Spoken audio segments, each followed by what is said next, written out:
niat ta'lim wa ta'alum, kita niat belajar bersama. Mudah-mudahan kita senantiasa diberikan keberkahan oleh Allah Subhanahu wa ta'ala. Bismillahirrahmanirrahim. Qala al-musannif rahimahullahu ta'ala wa nafa'ana bihi wa bi'ulumihi wa madana bi asrarihi fid daraini amin ya rabbal alamin. Sampai halaman yang kelima, maqalah yang ke-9. Wal maqalatu tasi'atu, dan pembicaraan yang ke-9 dari bab 2.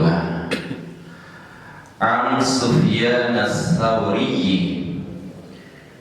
diceritakan dari Sufyan Tsauri radhiyallahu anhu, semoga Allah senantiasa meridhoi beliau. Siapa Sufyan Tsauri itu? Wa huwa Syekhul Imam Malik. Sufyan Tsauri itu gurunya Imam Malik. Jadi Sufyan Tsauri ini masih terhitung sebagai sahabatnya Rasulullah Shallallahu Alaihi Wasallam. Kullu maksiatin, dan setiap maksiat, nasyi'in yang timbul, an syahwatin, dari keinginan hawa nafsunya, aistiqaqin nafsi, maksudnya adalah rindunya nafsu, bergejolaknya nafsu, ila syai'in, kepada sesuatu, fa innahu, maka sesungguhnya setiap maksiat yang timbulnya dari dorongan hawa nafsu, yurja ghufranuha, masih diharapkan ampunannya. Ayil maksiati, maksudnya diampuni kemaksiatannya. Jadi dosa itu ada kalanya dosa yang didorong oleh hawa nafsu kita. Kita ingin melihat hal-hal yang diharamkan oleh Allah. Kadang kita ingin mengucapkan hal-hal yang dilarang oleh Allah Subhanahu wa ta'ala. Telinga kita kadang juga didorong untuk mendengarkan hal-hal yang dilarang oleh Allah Subhanahu wa ta'ala. Begitu juga tangan kita, jari kita kadang juga menulis hal-hal yang tidak diperbolehkan oleh Allah Subhanahu wa ta'ala. Ini namanya dosa yang ditimbulkan dari dorongan syahwat. Ini masih ada harapan diampuni oleh Allah Subhanahu wa ta'ala. Tapi sebaliknya, kullu maksiatin, setiap maksiat, nasya'at, yang timbul, an kibrin, dari kesombongan. Kesombongan itu ai da'wal fadli, merasa dirinya lebih unggul, merasa dirinya lebih utama. Itu namanya maksiat yang ditimbulkan dari kesombongan. Merasa dirinya paling tinggi jabatannya, merasa dirinya paling banyak ilmunya, merasa dirinya paling banyak pengalamannya, merasa dirinya paling banyak makan asam garam. Jadi merasa dirinya lebih baik daripada orang lain, sehingga senantiasa meremehkan kepada orang lain, tidak bisa menerima kebenaran. Al-kibaru huwa batarul haqq wa humdun nas. Kata Rasulullah, yang dikatakan dengan kesombongan adalah batarul haqq, tidak mau menerima kebenaran, wa humdun nas, dan senantiasa merendahkan kepada orang lain. Fa innahu la yurja ghufranuha, maka sesungguhnya dosa tersebut, kemaksiatan tersebut susah diharapkan ampunannya dari Allah Subhanahu wa taala. Jadi kalau kita sudah merasa diri kita lebih baik daripada orang lain, merasa diri kita lebih fasih daripada orang lain, merasa diri kita paling banyak ibadahnya dibandingkan dengan orang lain, ini susah mendapatkan ampunan dari Allah Subhanahu wa taala. Kenapa? Di anna maksiata iblisa, karena sesungguhnya maksiatnya iblis, karena asluha,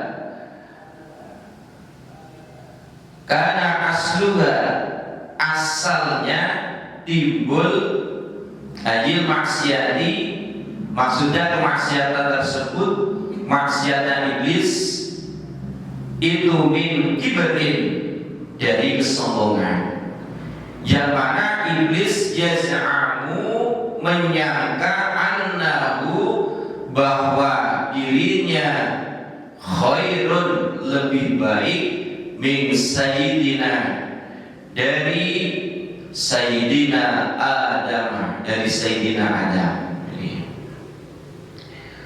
Sedangkan wali'anna zalati wa li'anna zalata sayyidina Adam alaihi salam, sedangkan dan karena terplesetnya sayyidina Adam alaihi salam, karena asluha, asalnya itu timbulnya binas syahwati, dari keinginan. Keinginan apa?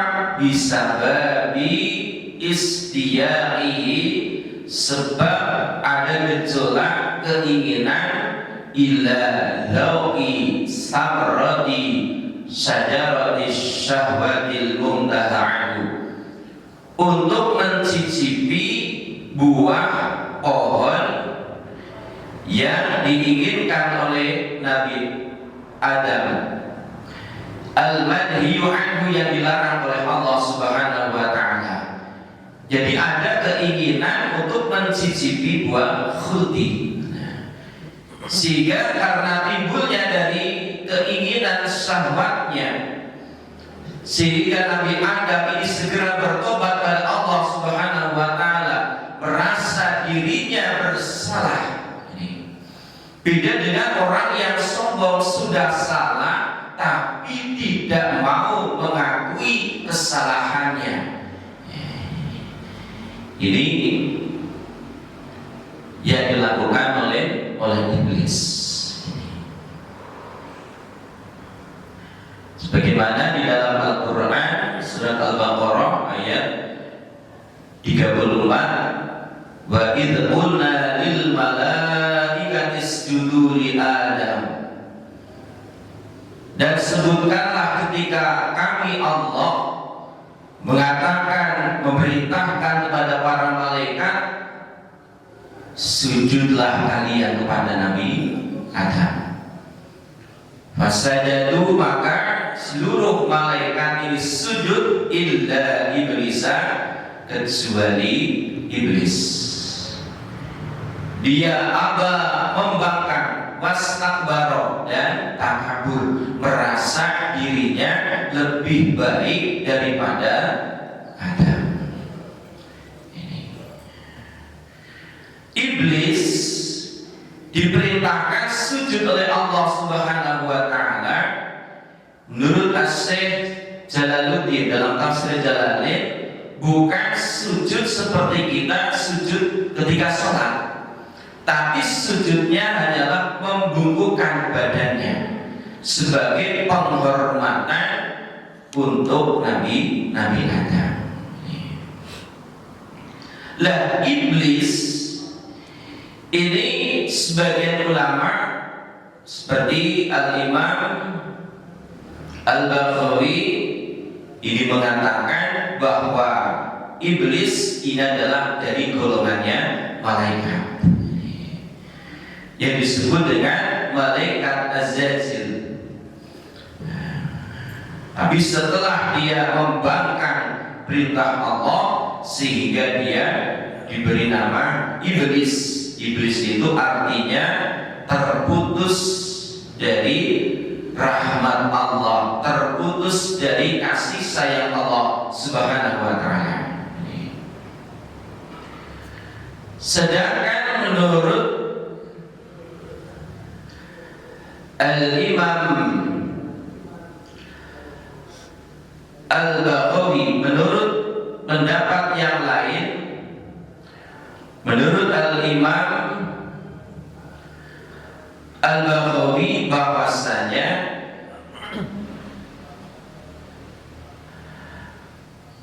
menurut Al-Imam Hasan Al-Bisri, iblis itu diciptakan dari api, termasuk golongan dari jin yang di situ berkumpul bersama dengan malaikat. Jadi ada perbedaan pendapat.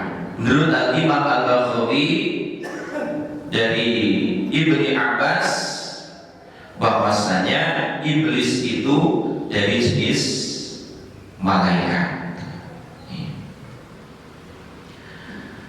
Kemudian ada keterangan bahwasanya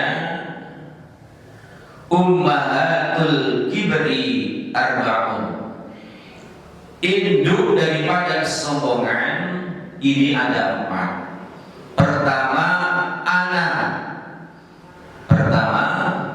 saya. Kedua li, aku memiliki. Yang ketiga indi, saya mempunyai. Yang keempat nahnu, kami. Sebagaimana iblis ini merupakan orang pertama kali yang merasa sombong dengan menggunakan kata aku, saya. Ini sebagaimana di dalam surat Al-A'raf ayat 12, ketika iblis ditanya, apa yang menyebabkan engkau tidak mau sujud mengikuti perintahku, kata Allah, kata iblis, qala ana khairum minhu, aku lebih baik darinya. Nah, ini. Jadi kalau sudah dalam diri kita merasa ana khairum minhu, merasa diri kita lebih baik darinya, nah, ini namanya kesombongan. Dan kesombongan pertama ini adalah iblis yang tidak mau bersujud menghormat kepada Nabi Adam, membangkang perintah Allah Subhanahu wa taala. Khalaqtani min nar wa khalaqtahu min tin. Aku, wahai Allah, diciptakan dari api. Api itu lebih unggul, sedangkan dia diciptakan dari tanah yang hina. Jadi merasa dirinya dari golongan yang lahir, yang tercipta dari yang mulia, merasa dirinya lebih baik. Padahal itu adalah perintah Allah, tetapi iblis membangkang, tidak mau mengikutinya. Yang kedua adalah Fir'aun. Fir'aun ini terkenal orang yang pertama kali sombong dengan mengatakan aku memiliki, sehingga dia mengatakan kepada para kaumnya, wanada Fir'aunu fi qaumihi qala ya qaumi alaysani mulku Misr. Wanada Fir'aunu fi qaumihi, dan Fir'aun berseru di dalam kaumnya, qala ya qaumi, dia mengatakan wahai kaumku, alaysani mulku Misr, apakah engkau tidak tahu aku memiliki kerajaan Mesir? Aku loh yang berkuasa ini, aku loh yang menjadi pemimpin, saya ini loh raja. Merasa memiliki, merasa dia yang memiliki. Itulah kesombongan yang ada dalam diri kita ketika kita merasa kita yang memiliki, padahal semua yang ada, baik kekuasaan, baik harta benda, jabatan, ilmu, itu adalah titipan dari Allah Subhanahu wa Ta'ala. Di dalam surat Az-Zukhruf ayat 51. Yang ketiga adalah Qarun. Qarun ini terkenal orang yang pertama kali sombong dengan mengatakan indi, ada padaku, saya mempunyai. Sebagaimana dalam surat Al-Qasas ayat 78, qala innama utituhu ala ilmin indi, sesungguhnya aku hanya diberi harta itu karena ilmu yang ada padaku. Jadi aku memiliki harta ini karena saya memiliki pengalaman, memiliki ilmu, merasa bahwasanya harta itu bukan titipan dari Allah Subhanahu wa Ta'ala, tetapi merasa karena ilmu loh aku bisa kaya, karena ilmu loh aku bisa seperti ini. Nah, ini yang terakhir adalah para pembesarnya Ratu Bilqis. Dalam surat An-Naml ayat 33, ketika Ratu Bilqis mendapatkan surat ajakan dari Nabi Sulaiman untuk mengikuti agamanya, ini Ratu Bilqis ini minta pertimbangan kepada para pembesarnya. Tapi apa yang dikatakan oleh para pembesar Ratu Bilqis?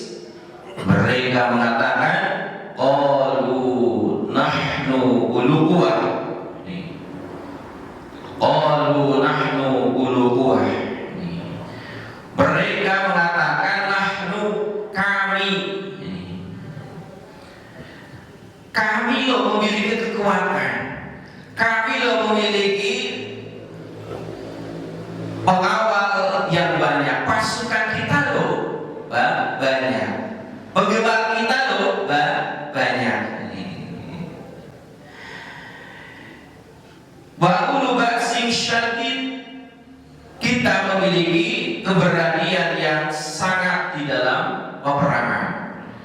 Jadi merasa pasukannya ini lebih berani dibandingkan daripada pasukan Raja Sulaiman.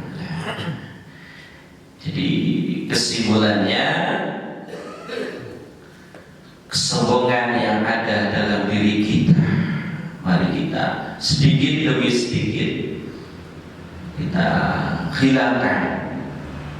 Merasa diri kita lebih baik daripada orang lain, merasa diri kita memiliki segalanya, merasa diri kita memiliki harta benda karena keilmuan kita, merasa diri kita memiliki kekuatan yang dahsyat, memiliki penggemar yang banyak, itu merupakan perangkap-perangkap daripada iblis yang harus kita perangi sedikit demi sedikit. Dan mudah-mudahan dosa kita yang timbul dari keinginan hawa nafsu kita juga diampuni oleh Allah Subhanahu wa Ta'ala. Terima kasih atas perhatiannya, mohon maaf atas segala kekhilafan. Wallahul muwaffiq ila aqwamit thoriq. Assalamualaikum warahmatullahi wabarakatuh.